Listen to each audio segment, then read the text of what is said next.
Last night, the Trump administration faced another example of judicial overreach. Using his full and proper legal authority, President Trump imposed universal tariffs and reciprocal tariffs on Liberation Day to address the extraordinary threat to our national security and economy posed by large and persistent annual U.S. goods trade deficits. The United States has run a trade deficit of goods every year since 1975. In 2024, our trade deficit in goods exceeded $1 trillion. Everybody agrees this is unacceptable. President Trump is delivering on his promise to fix this problem, and he has taken a long overdue and much needed bold stance for American workers after decades of our manufacturing base being hollowed out. The president's rationale for imposing these powerful tariffs was legally sound and grounded in common sense. President Trump correctly believes that America cannot function safely long-term if we are unable to scale advanced domestic manufacturing capacity, have our own secure critical supply chains, and our defense industrial base is dependent on foreign adversaries.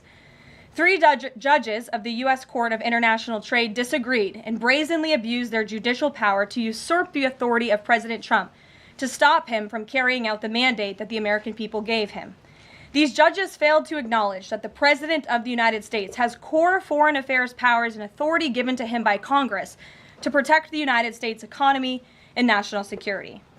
Congress had created the National Emergency Act to provide the congressional framework to strike down improper IEEPA use, and any questions over whether President Trump improperly imposed these IEEPA tariffs were already adjudicated in Congress following Liberation Day.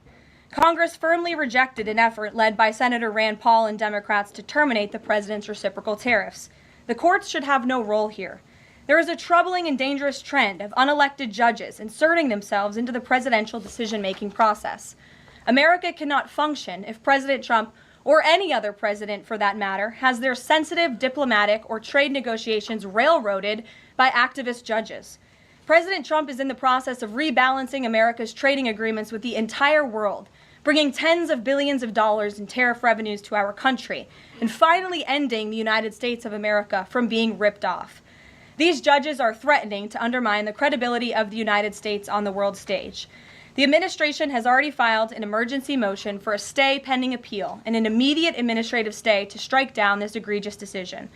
But ultimately, the Supreme Court must put an end to this for the sake of our Constitution and our country. With Congress returning next week, it's critical that Senate Republicans maintain the momentum and quickly pass the One Big Beautiful Bill. The One Big Beautiful